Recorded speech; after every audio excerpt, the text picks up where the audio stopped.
Olá, boa noite. Gritos, ameaças, castigo e um tapinha só. Não dói e até educa? Educação ou violência? O número de agressões contra crianças em ambientes domésticos no Brasil reflete uma triste realidade.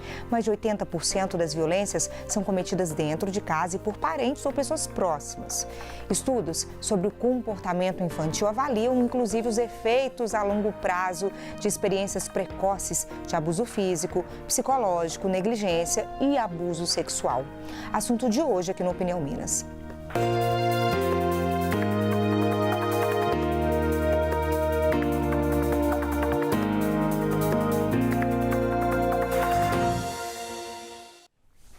E para conscientizar e mobilizar a sociedade sobre as consequências da cultura da educação violenta, o Child Fund Brasil lança a campanha Criança para Ser Cuidada, com dados reunidos em um relatório da Pesquisa Nacional da Situação de Violência contra Crianças no Ambiente Doméstico. O relatório está em andamento. Ao final, será criado um documento com análise das percepções sobre essa violência contra as crianças das 5 regiões aí do Brasil.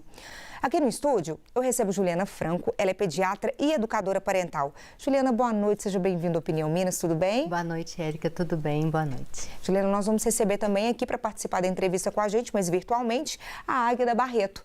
Ela é coordenadora de Advocacy do Child Fund Brasil, que traz essa campanha aí para a gente. Águida, boa noite para você, tudo bem? Seja bem-vindo ao Opinião Minas. Boa noite, Érica. Boa noite, Juliana. Boa noite a todos e todas. Obrigada pelo convite. Obrigada a você pela participação, Águida. Essa campanha que vocês lançaram sobre criança para ser cuidada, ela foi lançada com base num relatório, uns levantamentos, estatísticas que tratam desse quadro aí de violência, agressão à criança aqui no nosso país. Traga para a gente o que esse relatório nos diz, qual que é a leitura da situação em que essas pessoas, essas crianças vivem hoje no nosso país. Então, Érica, é uma triste realidade hoje no Brasil que mais de 80% das violências que acontecem contra as crianças acontecem dentro das casas, com relação às próprias famílias. Então, o Child Fund, ao longo desses anos de atuação, mais de 50 anos que nós temos de atuação no Brasil, nós viemos observando essa realidade, né? Mas a partir dos anos 2000 que a gente começou a monitorar isso mais de perto, e a gente tem hoje um grande centro de denúncias que é o Disque 100. A gente, quando eu falo a sociedade, né, é um canal de denúncias anônimo que é do governo federal, vinculado ao Ministério da Mulher, Família e Direitos Humanos. E hoje esse canal de denúncias, que é o Disque 100, essa ouvidoria traz esses dados de que mais de 80% das violências contra crianças acontecem dentro de casa. Então, mobilizados por essa situação e por todo um cenário que a gente vem acompanhando de violência contra crianças, o Child Fund está lançando essa campanha para poder conscientizar as famílias, mas também toda a sociedade, todo o poder público, de que cuidar das crianças é a melhor forma de prevenir. E como que a gente cuida, né? Falando do cuidado de uma forma mais ampla, trazendo o cuidado como uma esfera da gente poder falar de prevenção às violências. Então, tem um pouco de responsabilidade, claro, que é da família, mas não somente da família, também da sociedade, do Estado. Isso, inclusive, está na nossa Constituição, no artigo 227, de que cuidar e priorizar a infância é uma responsabilidade compartilhada. Então, essa campanha ela vem para trazer evidências, como você disse, a gente lançou no final de novembro um relatório com dados sobre violência contra crianças, mas a ideia é que em março a gente vai lançar uma pesquisa que vai trazer a percepção das próprias crianças sobre a violência, né? Então, esse relatório que a gente trouxe, ele traz dados da assistência social, do Ministério de Direitos Humanos também, mas é um compilado de dados oficiais. Mas a grande cereja do bolo vai ser quando a gente ouvir as próprias crianças e comunidades sobre esse tipo de violência, sobre a percepção delas. Então, é muito importante a gente falar, como vocês estão abrindo esse espaço hoje no programa, trazendo a Juliana também, porque a violência, ela começa no seio familiar e depois ela pode se agravar dentro da família ou mesmo nas esferas públicas com relação à criança. Então, é uma grande temática que a sociedade precisa de olhar com muito carinho, com muita atenção, porque esse dado de que a maioria das violências acontece dentro de casa, ele é um dado muito triste e que precisa de ser prevenido. E a gente precisa entender o que está acontecendo. A gente pode, Juliana, dividir essas agressões em partes, assim, porque a gente tem a agressão, o abuso ali, como um crime mesmo a essas crianças, mas a gente também tem aquela parcela de pais que fala que um tapinha não dói, que dá um tapinha que ele é bom para poder educar, e desse tapinha, essa violência, ela pode crescer? Na verdade, a gente não pode dividir, né? Então, o abuso com a criança, os maus tratos, a violência infantil, a violência sexual, a violência física e a violência emocional, ela tem um impacto no cérebro da criança, no corpo da criança desde sempre. Então, a gente não pode analisar essas violências do nosso ponto de vista. Então, a gente fala, o mundo é adultocêntrico, nós pensamos nesse adulto querendo controlar a criança, mas essa criança sente o impacto porque ela nasceu confiante que esse cuidador fosse realmente o protetor dela, e esse cuidador vira o principal predador dela. Então é como se ela tivesse ali o tempo inteiro com altas cargas de cortisol e adrenalina, que é o que causam hoje o estresse tóxico precoce na infância, que é a causa da maioria das doenças físicas, emocionais e mentais. Estamos vivendo uma epidemia de doenças físicas, emocionais e mentais porque a violência contra a criança é normalizada e muitas vezes essas crianças são invisíveis. Então a violência com a mulher é crime, a violência com os animais é crime e as pessoas não conseguem perceber qual é esse impacto da violência com a criança. Definitivamente a educação não passa por um tapinha, não dói e educa, então, de jeito né, Juliana? nenhum, de jeito nenhum. São duas coisas completamente antagônicas. Educação se faz com exemplo, Érica. É o exemplo e o guia. A gente sabe, hoje a ciência estuda, tem mais de décadas que a gente vem mostrando o efeito ruim dessas violências no cérebro da criança, no desenvolvimento mental, no desenvolvimento emocional dessas crianças. Inclusive, hoje a gente atribui muitas doenças que antes a gente atribuir a genética à violência sofrida na infância, as experiências adversas. Juliana, nós vamos falar muito sobre isso, essas consequências a curto, médio e longo prazo na vida dessas pessoas, dessas crianças, né? Mas quero saber aqui antes da Águeda sobre esse relatório. Como você disse, tem outras fases, vocês vão ouvir as crianças. Explica pra gente os próximos passos desse relatório e onde ele vai ser usado e encaminhado, Juliana. Ou Águeda, desculpa. Então, Érica, o principal objetivo desse relatório e também da pesquisa completa que está sendo lançada em parceria com a Fundação Lego, né, que vai ser lançada em março do ano que vem, é justamente que a gente possa pautar políticas públicas de prevenção à violência contra crianças.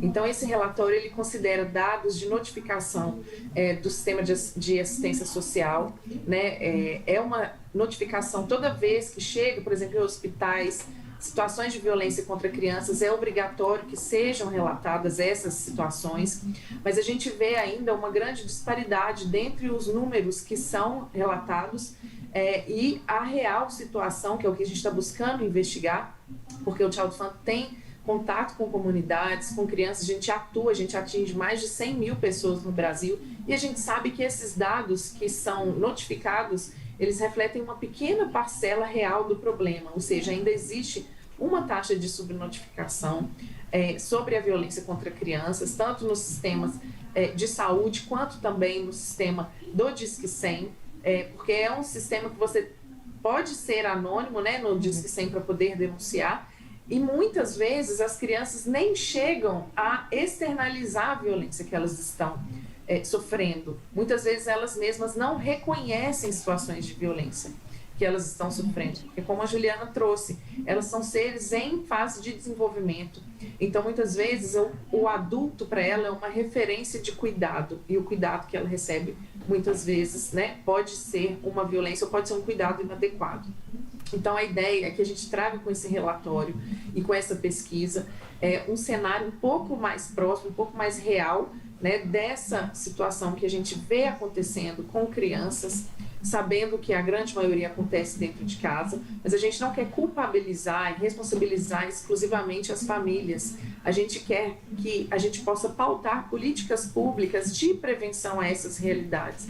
E o que podem ser essas políticas públicas? Podem ser políticas educativas, né? Esse tipo de conteúdo, de conhecimento que a gente está falando hoje, isso é de suma importância, porque muitas vezes a violência é confundida com a educação, né? Como a Juliana trouxe esses conhecimentos sobre o desenvolvimento do cérebro da criança. A gente precisa de falar mais disso, a gente precisa de ensinar, a gente precisa de políticas públicas que deem condições para as famílias poderem, de fato, educar as suas crianças sem violência. Como?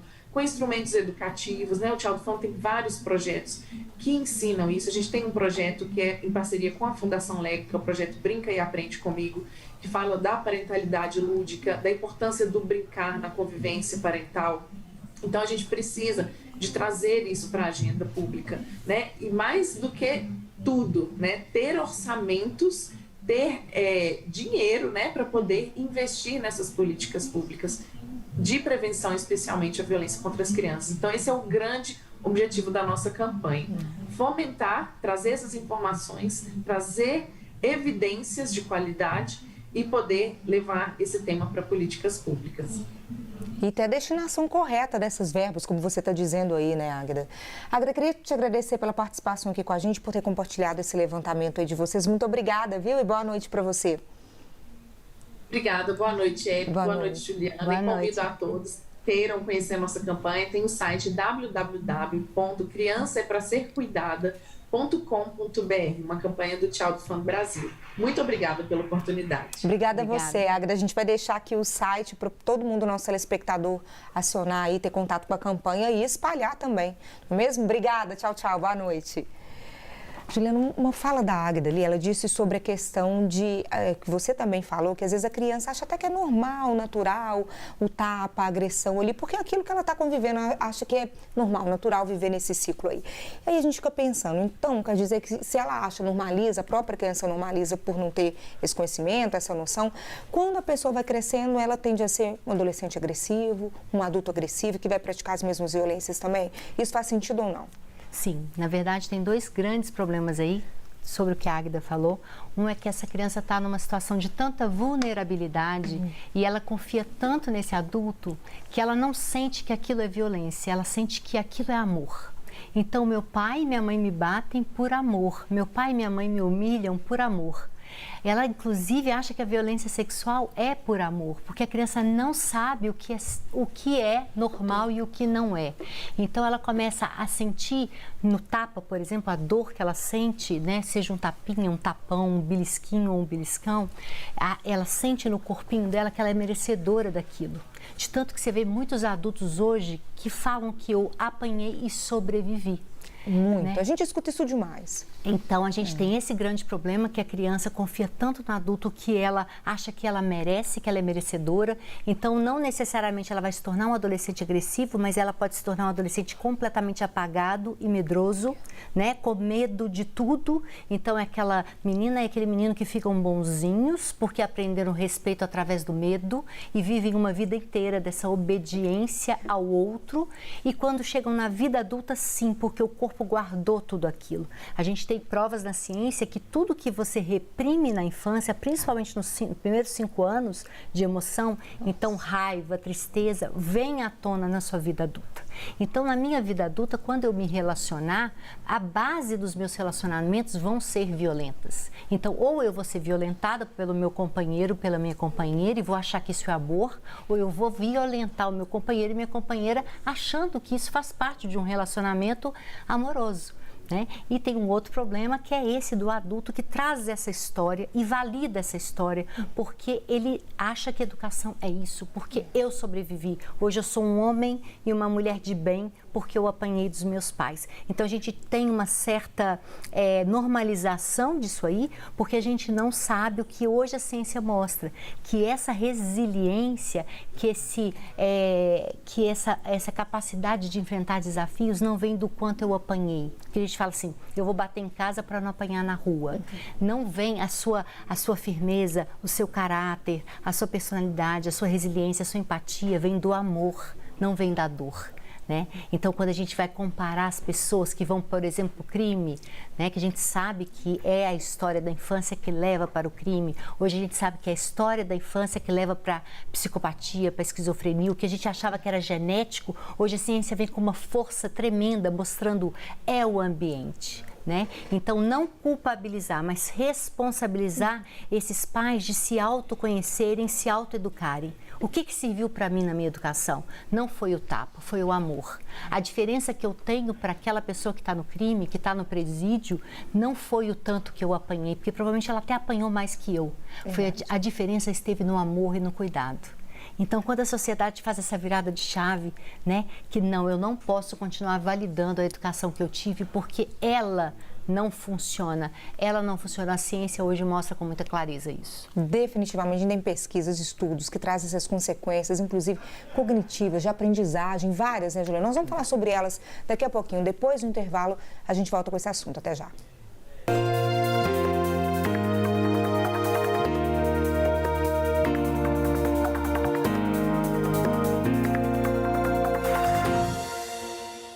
Estamos de volta falando hoje sobre a cultura da educação violenta. Gritos, ameaças, castigos.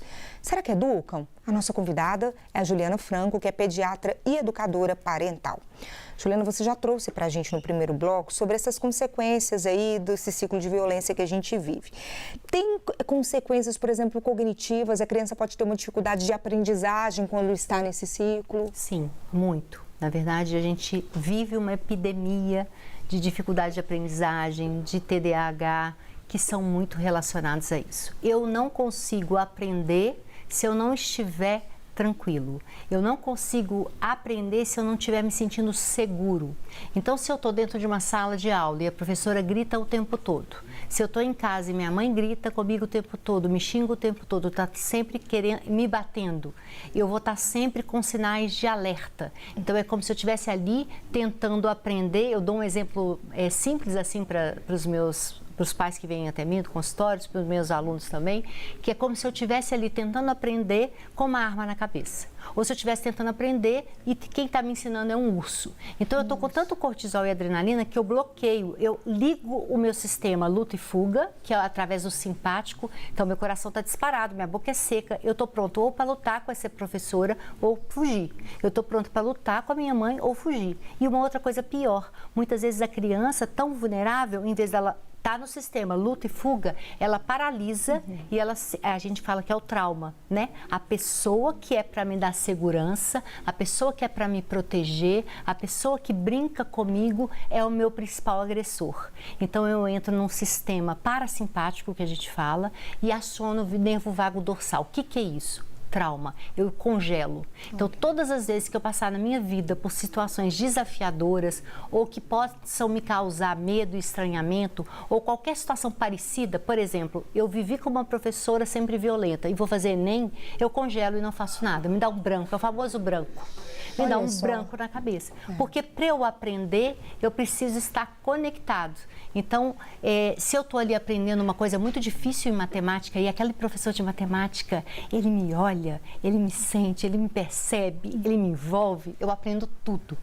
Mas se eu estou ali diante de um professor que está xingando todo mundo, xingando o colega, falando mal e falando num tom de voz ríspido, alto, e não me dá nenhuma importância, eu tenho mais dificuldade de aprender. O cérebro, na verdade, ele precisa de uma mielinização, que acontece principalmente nos primeiros 5 anos. E se eu vivo na violência, no meio hostil, no meio de desamparo, e é muito importante a gente lembrar que o meio hostil, o meio desamparo não é com a nossa visão, é com a visão da criança.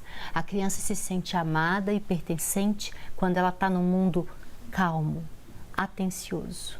Se a mãe vive correndo, se a mãe vive gritando, cheia de afazeres, porque a sociedade moderna é assim, essa criança entende como eu não sou vista, eu não sou amada, eu não sou importante.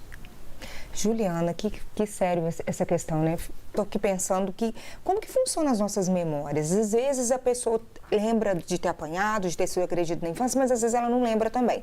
Mas tudo fica registrado. Você lembrando ou não, fica registrado. Então é muito importante que na vida adulta a gente traga à tona essas nossas emoções, esses nossos sentimentos, esses nossos, às vezes, ataques de raiva, de fúria, traga para o nível da consciência, revisite o nosso passado, sabe o que a gente viveu lá, para poder lidar melhor com essa questão hoje. Sim, o primeiro passo é essa autoconsciência ou esse autoconhecimento. Eu tenho uma memória que é implícita, ela foi registrada nos meus primeiros 3 anos. Durante toda a gestação da minha mãe e mais os primeiros 3 anos. Essa é uma memória implícita, ela está no corpo. Então, eu não lembro de nada, mas o meu corpo registrou. Depois dos 3 anos, eu já começo a ter uma memória através do que a minha mãe me conta. Sabe, você era uma menina muito levada, por isso eu te batia. Então, essa mãe sempre me contou isso. Você apanhava porque você era muito levada. Você era terrível. Seu pai chegava do trabalho, ele te batia mesmo porque você merecia. Então, eu cresço achando que eu sou uma pessoa má. Né? Eu cresço achando que eu merecia tudo aquilo. Então, eu vou continuar a minha vida sempre achando que mereço ser maltratada. Que eu sempre mereço viver relações conflituosas, que tenham violência. Então, por isso a gente sabe que isso é carregado. Os estudos são muito claros assim. Quando eu fui vítima na infância, eu só sou vítima quando eu sou um ser mais vulnerável. E a criança está ali na base da sociedade, né? Nessa sociedade patriarcal, a criança é a mais vulnerável, né? A mulher está ali, mas a criança está abaixo. A gente fala muito sobre violência com a mulher e a gente esquece que abaixo dessa mulher está a criança, né? As crianças negras, então, são as que mais morrem no nosso país. Elas morrem vítimas de violência dentro de casa e fora de casa também. 80% das mortes por violência no nosso país são de crianças negras. Tem esse recorte de cor, então? Tem esse recorte de cor, que é muito importante. Com a maioria das violências que a gente vive sociais. E acontece muito também na adolescência, dos 15 aos 19 anos. Sai desse recorte de ser mais em casa, mais violência doméstica, de 15 a 19 mais na rua, e às vezes com ações policiais, né, em morros. Juliana, e como que fica um ambiente, às vezes, o pai é muito agressivo, muito severo, e a mãe talvez nem tanto? Não gosta que o pai toca na criança, dê o tapinha, enfim, como que fica a criança no meio desse conflito também do pai e da mãe? Isso é uma outra lenda da educação tradicional, que a gente já traz com muita força. Na verdade, a criança precisa de que tenha ali um adulto consciente, autoeducado, que a proteja. Mesmo que seja do cônjuge. Do próprio marido, mesmo da do própria companheiro esposa. ou da companheira. Então, essa pessoa que está ali mais calma, mais tranquila, ela vai proteger, sem agredir o parceiro. Porque quando eu agrido também o meu companheiro, a minha companheira, eu estou mostrando para a criança que essa é uma forma de se relacionar. Então, eu preciso dialogar. Eu preciso chegar para o meu parceiro, para a minha parceira e dizer: a criança, ela é vulnerável. Vamos fazer um acordo quando eu tiver muito irritada, você me dá um sinal e eu dou uma maneirada, ou você tira a criança de perto de mim, e quando você tiver, eu tiro a criança de perto de você. Isso precisa existir. A gente precisa parar de achar que todo mundo precisa pensar igual. Os conflitos existem. O problema é que a gente acha que todo conflito é uma briga. O conflito é uma possibilidade da gente conversar e dialogar sobre uma determinada questão e chegar num ponto melhor. E a gente sempre tem que priorizar o bem-estar da criança, né? Eu falo que o mundo é adultocêntrico. A gente está o tempo inteiro atendendo necessidades do adulto, atendendo nossas necessidades. E a gente esquece que o futuro são as crianças. E, na verdade, o que essas crianças vivem na infância é realmente a base para toda a vida delas. É como ela se relaciona comigo aqui em casa, ela vai se relacionar com o mundo. Então, tem uma importância vital tudo isso. Juliana, penso que tenha ficado muito nítido para todo mundo que a educação não passa pela palmada, pela agressão, por nada disso. Mas eu queria muito que você olhasse para o nosso telespectador e dissesse por onde passa a educação das crianças. Orientasse esse nosso telespectador. Assim, o mais importante é a gente ter consciência que a educação vem através do modelo. A gente acredita pouco nisso, mas é fato. Por quê? A criança tem um cérebro que imita, ela tem neurônios espelho e ela admira tanto esse cuidador, que pode ser o pai, a mãe, a avó, o tio, né? Qualquer familiar mais próximo que cuida dela, que oferece os cuidados básicos, então ela observa esse cuidador o tempo todo e ela vai agir como esse cuidador.